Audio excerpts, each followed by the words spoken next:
Pichai Google के CEO Bill Gates, को founder Microsoft के को फाउंडर जो हैं बिल गेट्स, ओपन एआई के सीईओ सैम ऑल्टमैन, एनवीडिया के सीईओ जेनसन हुआंग, फ्रांस के राष्ट्रपति इमैनुअल मैक्रो जो हैं इस समय मौजूद है। बड़ी कंपनी के सीईओ, बड़े राष्ट्राध्यक्ष, और मकसद यह है कि एआई को लेकर भारत जिस तरीके से आगे बढ़ रहा है, बड़ी संभावनाएं हैं। हमें लगता है इभा जी, जब हम एआई की बात करते हैं और खासतौर से युवाओं में बात करते हैं तो ग्रामीण क्षेत्र में बड़ा बदलाव आने वाले दिनों में देखने को मिल सकता है।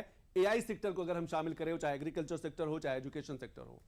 इभा जी, बिल्कुल आप सही बात कह रहे हैं। सबसे इंपॉर्टेंट चीज क्या हो जाती है कि उनकी एक्सेसिबिलिटी अब ज्यादा बढ़ जाएगी, ज्यादा। That is very important. और हमारी सर्विसेज जो कि पहले फार अवे रहती थी, 10 साल पहले अगर हम बात करते थे कि हमें एम्स में दिखाना है तो हमें एम्स जाने के लिए 1 महीने की तैयारी करनी पड़ती थी, लेकिन आज टेलीमेडिसिन के उससे एक गांव का डिजिटल लिटरेट बच्चा भी उस सर्विस को एक्सेस कर सकता है। और सबसे ज्यादा महत्वपूर्ण योगदान यहां दे रहे हैं हमारे ग्रास रूट लीडर्स, जिसमें खासतौर से मैं महिला सरपंचों को, चूंकि मैं उनको भारत लेवल पे नेतृत्व कर रही हूं, तो उनकी जो एक अंडरस्टैंडिंग आई है तकनीकी की तरफ, वो उनको ना केवल क्षेत्र में उपयोगी साबित हो रही है, बल्कि जो सर्विसेज जो उनको कभी ऐसा लगता था कि इन सर्विसेज को गांव के आम नागरिक तक लाने के लिए उनको बहुत समस्याएं देखनी पड़ती थीं, कुछ दायरे होते थे, कुछ प्रतिबंध होते थे, लेकिन अब तकनीकी से और खास तौर से एआई टेक्नोलॉजी को यूज करते हुए आज गांव में भी बच्चा ऐप बना रहा है। उसके लिए उसको दिल्ली जैसे सेंटर में जाने की जरूरत नहीं पड़ती है। आपसे और ऋतु जी से एक सवाल